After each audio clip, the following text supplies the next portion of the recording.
Assalamualaikum warahmatullahi wabarakatuh.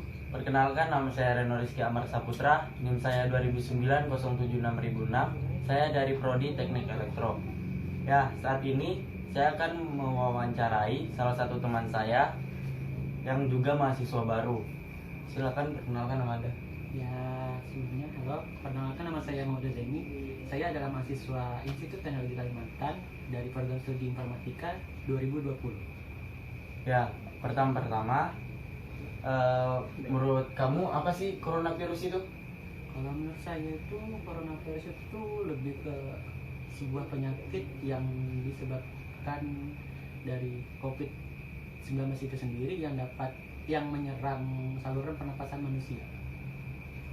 Oke, yang saya dapatkan dari sumber Google itu coronavirus adalah penyakit menular yang disebabkan oleh virus corona yang baru-baru ini ditemukan. Sebagian besar orang tertular COVID-19 akan mengalami gejala ringan hingga sedang dan akan pulih tanpa penanggulangan khusus. Ya, coronavirus ini awal-awalnya itu ditemukannya di Wuhan ya, di Cina. Ya, Wuhan. Langsung saja ke pertanyaannya ya. Apa saja sih perubahan yang drastis di kehidupanmu di masa pandemi ini? Kalau perubahan drastis, sangat banyak drastis. Gimana?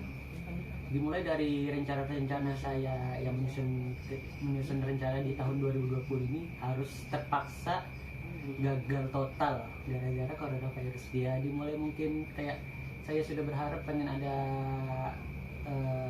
perpisahan bersama di waktu saya SMK kemarin, itu tidak ada. Ya, bisa dibilang sedih lah.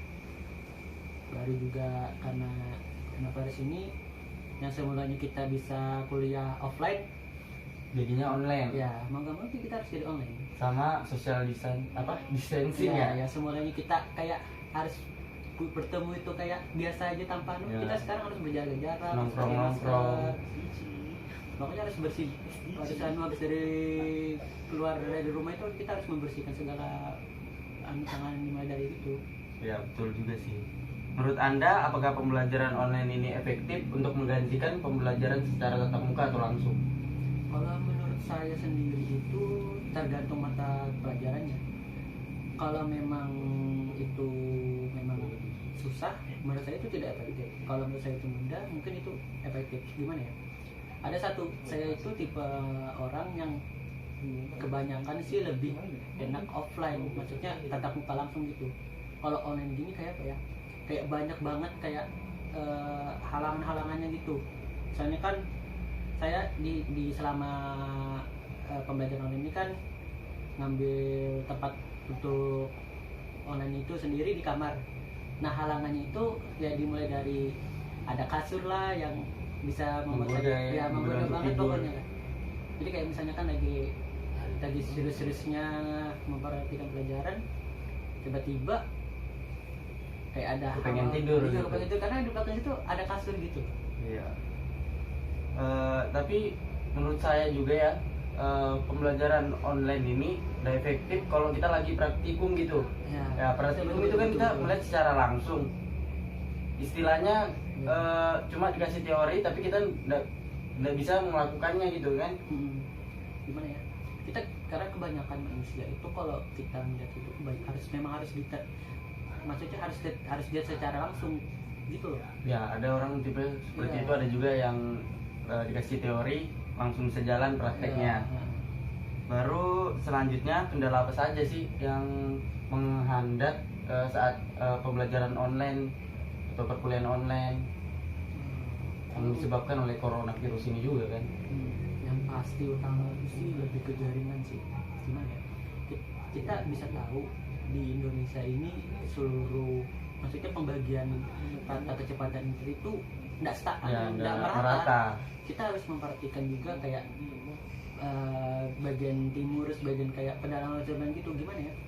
Mereka rela loh kayak harus keluar rumah sampai manjat pohon ke atas bukit. Ya demi sebuah sinyal aja. Ya, betul juga. Jadi ya menurut saya itu hambatan utama itu jaringan aja. Belum lagi ya karena kita ini gimana ya? Kita kan bisa membedakan saat kita di rumah dan saat kita di sekolah. Maksudnya kayak di luar gitu. Kalau di rumah gitu godaan yang terbesar juga kayak rasa langsung mager gitu, maksudnya pengen rebahan aja gitu loh, karena itu memang tempatnya kita gitu loh. Ya betul betul. Yang selanjutnya nih, hal apa saja sih yang kamu lakukan setelah selesai perkuliahan online? Nah kalau kita misalnya kita perkuliahan offline atau kita contohnya SMA nih, ya kan itu offline kan. Kita setelah pembelajaran kita bisa keluar, istirahat, makan, belajar, kerjain tugas yang lain. Nah kalau perkuliahan online ini hal apa saja yang kamu lakukan? Apakah sama saja? Kalau saya sendiri setelah kelas itu ya karena memang di rumah ini langsung saya bawaannya tidur. Tidur ya? Iya tidur. Baru juga kalau memang ada tugas yang langsung itu yang niatnya saya pengen ngerjakan, langsung saya pengen kerja itu kayak berat gitu loh, karena posisi kita itu lagi di rumah. Baru juga kan di samping kita itu ada kasur. Jadi ya mungkin aja kan rasa ingin ngerjain tugasnya itu tambah berat, maksudnya kan sudah niat pengen ngerjain tugas ya kok gitu.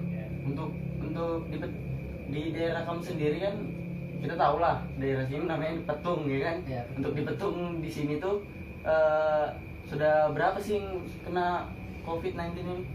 Saya belum Setahu kamu ya? Terakhir saya lihat itu mungkin ada hampir 20. 20?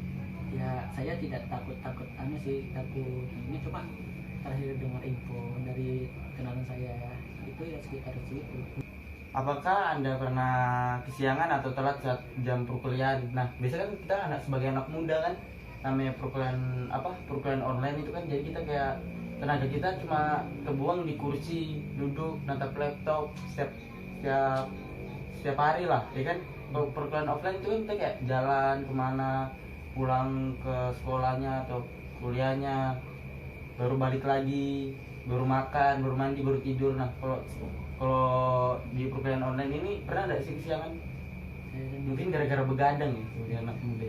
Kalau saya sendiri sih saya tidak pernah kesiangan sih, maksudnya kayak telat itu tidak pernah sih, karena untungnya dari offline ini ada orang rumah yang bisa mengingatkan. Kalau misalnya saja mungkin kita offline nanti bisa jadi kita bakal melewati jam-jam pagi karena kita begadang gitu loh. Karena ya sudah keseringan dibangunin. Iya, maksudnya ada untungnya sih dari kegiatan offline online ini. Apalagi saat kendala lain dari selain jaringan itu ya saat posisi saya mungkin lagi keluar rumah, mungkin kayak buang sampah gitu, Perusahaan lain itu ya. ya maksudnya kan pokoknya kayak buang sampah, saya kan sambil bawa HP